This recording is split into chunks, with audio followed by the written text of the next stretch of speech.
افغانستان ته استعمالو ټي ټي پی سره خبرې وکړي دا ستاسو کردار دی او په څو تنخواګانو مو سړي نالایقه ساتلي وي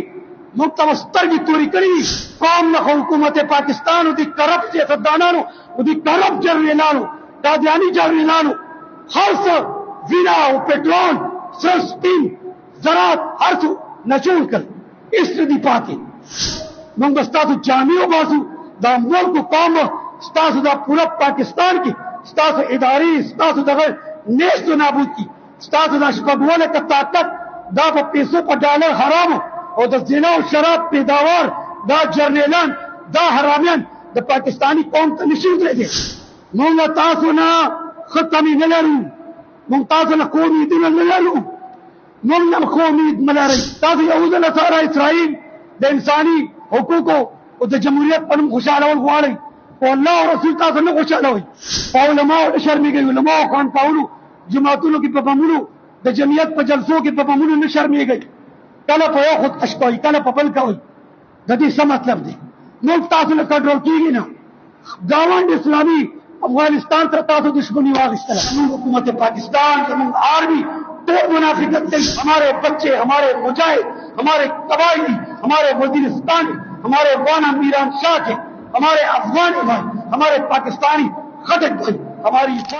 ظلم کوئی مولانا عادل خان مولانا سمیع الحق شہید مولانا سنجار کله په امریکا او کله په یهودو نصارا کله په هندوستان مونږ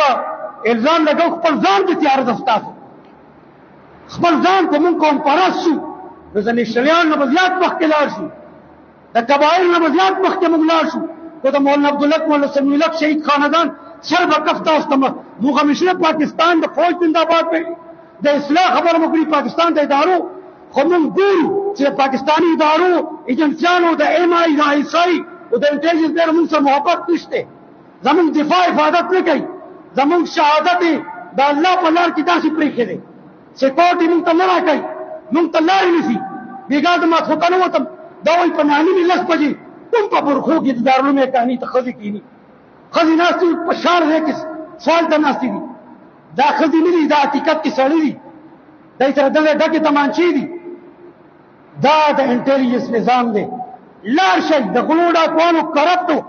زرداري او د نورو لوی خلکو د کور نه بهر انټیلیجنس کېنئ چې څومره ډالر یې دنده بار دوبۍ ته او سعودي عرب ته او امریکې او کینیډې ته ځي راځي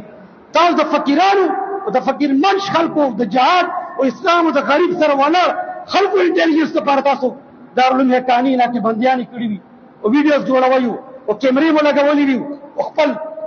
موږ به هرګز دا نه برداشت کوو په کور کې فتنه پیدا کوئ خاندان کې فتنه پیدا کوئ